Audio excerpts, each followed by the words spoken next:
ഇന്ന് നമുക്ക് ചെയ്യാനുള്ളത് എൻ്റെ സ്വന്തം സിസ്റ്ററിൻ്റെ മോൾക്ക് വേണ്ടിയിട്ടുള്ള ഒരു ഡ്രസ്സാണ്. അതിൽ എൻ്റെ സിസ്റ്റർ ആയിരുന്നു തന്നെ ഡ്രസ്സ് എടുത്തിട്ടുണ്ടായിരുന്നു. അപ്പോൾ അതിന് മാച്ച് ആയിട്ടുള്ള ഒരു സ്കേർട്ട് ആൻഡ് ടോപ്പാണ് സ്റ്റിച്ച് ചെയ്യാൻ വേണ്ടി പറഞ്ഞിട്ടുണ്ടായിരുന്നത്. ക്ലോത്തൊക്കെ നമുക്ക് സെയിം തന്നെ കിട്ടി. പ്ലെയിൻ ആയതുകൊണ്ട് നമ്മളതിൽ എന്തെങ്കിലും വർക്ക് ചെയ്യാമെന്ന് വിചാരിച്ചിട്ട് 2-3 ലൈസൊക്കെ വാങ്ങിയിട്ടുണ്ടായിരുന്നു. സ്കേർട്ടിൻ്റെ താഴെ നമ്മൾ ഹെമ്മിങ് ചെയ്ത് കൊടുത്തിട്ടുണ്ട്. ഇതിൽ ടോപ്പ് വരുന്നത് കുറച്ച് ലെങ്ത് ആയിട്ട്, നോർമൽ ടോപ്പിൻ്റെ ലെങ്ത് അല്ലാതെ കുറച്ച് ലെങ്ത് ആയിട്ട് സൈഡ് ഓപ്പണും കൊടുത്തിട്ടുണ്ടായിരുന്നു.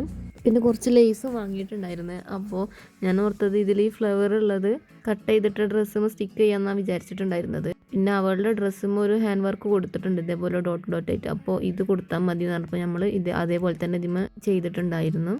അപ്പോൾ ആ ഒരു ടോപ്പിൻ്റെ ബാക്കിൽ നമ്മൾ ബോയും ചെയ്യുന്നുണ്ട്. അപ്പോൾ ഈ ബോയ് എങ്ങനെ ചെയ്യേണ്ടതെന്നുള്ളതിൻ്റെ വീഡിയോ ഞാൻ ഒരു ലോങ് വീഡിയോ ആയിട്ട് അപ്ലോഡ് ചെയ്തിട്ടുണ്ടായിരുന്നു. അപ്പോൾ അതൊന്ന് കണ്ടു നോക്കിയാൽ മതി. ഇങ്ങനെ തിക്കായിട്ട് എങ്ങനെ കിട്ടുക എന്നൊക്കെ ഞാൻ അതിൽ ഡീറ്റെയിൽ ആയിട്ട് പറയുന്നുണ്ട്. പിന്നെ ഇതേപോലത്തെ ഒരു ഹെയർ ബോയും ചെയ്തിട്ടുണ്ടായിരുന്നു. ഇതിമ പ്ലെയിൻ ആയതുകൊണ്ട് ഇതിമ സ്വീക്വൻസ് വർക്ക് കുറച്ച് കൊടുത്തിട്ടുണ്ടായിരുന്നു. ഇതേപോലെ ഈ ഹെയർ ബോയിലും കൊടുക്കുന്നുണ്ട്.